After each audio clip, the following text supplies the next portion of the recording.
வணக்கம். நம்மளுடைய Cranium team trading அகாடமிலிருந்து fully automatic robo trading system மூலமாக பேங்க் நிஃப்டி டைரக்ட் ஆப்ஷனில் பை ஒன்லி ஸ்ட்ராட்டஜியை பயன்படுத்தி நம்ம ட்ரேட் பண்ணி அதனுடைய ப்ராஃபிட் ஆர் லாஸ் ரிப்போர்ட்டை நம்மளுடைய சேனலில் அப்லோட் பண்ணிகிட்ருக்கோம். கடந்த 19/4/2024 22/4/2024 2 நாளும் நம்ம எந்த விதமான ட்ரேடும் பண்ணலை. ஸ்ட்ராட்டஜியில் சின்ன ஒரு அப்டேஷன் இருந்ததுனால அந்த ஊருக்கு போயிட்டு இருந்தது. ஸோ அந்த அப்டேஷன் எல்லாமே முடிஞ்சிருச்சு. ஸோ அதனால் 2 நாளும் நம்மளால் ட்ரேட் எடுக்க முடியல. இன்றைக்கி 23/4/2024 இன்றைக்கி ட்ரேட் பண்ணுறதுக்கு 48,200 call option and put option எடுத்திருந்தோம். கால் ஆப்ஷனில் எந்த விதமான என்ட்ரிஸுமே இல்லை. புட் ஆப்ஷனில் ஒரே ஒரு என்ட்ரி தான் எடுத்துச்சு.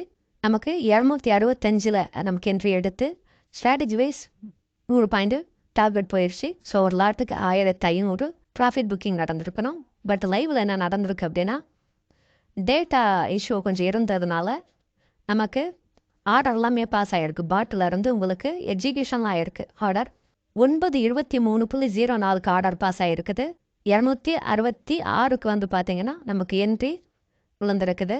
அது அப்படியே பை எடுத்து இம்மிடியேட்டாக க்ளோஸ் ஆகிருக்கு. 266 வந்து நமக்கு ஆர்டர் எடுத்து 265.65 உடனடியாக எக்ஸிட் ஆகிருக்குது. அதற்கு அப்புறம் வந்து பார்த்தீங்கன்னா MT4 சார்ட்லேயும் வந்து பார்த்தீங்கன்னா 9:17 வந்து நமக்கு ஒரு கேண்டில் ஃபார்ம் ஆகிருக்கு. அடுத்து 9:18 வந்திருக்கணும். ஆனால் அதுக்கு அடுத்த கேண்டில் 9:23 தான் வந்து கேண்டில் ஃபார்மேஷனே நடந்திருக்கு. அதற்கு இடையில இருக்கக்கூடிய அந்த டைமில் வந்து எந்த விதமான கேண்டிலும் இல்லை. அப்படியே வந்து டேட்டா எதுவுமே இல்லாமல் அப்படியே சார்ட்டுன்னு ஃப்ரீஸ் ஆகிடுச்சு. ஸ்ட்ராட்டஜி வைஸ் ப்ராஃபிட் புக்கிங் நடந்திருக்கு. பட் லைவில் இன்றைக்கி நம்ம அந்த ப்ராஃபிட்டை மிஸ் பண்ணியிருக்கிறோம்.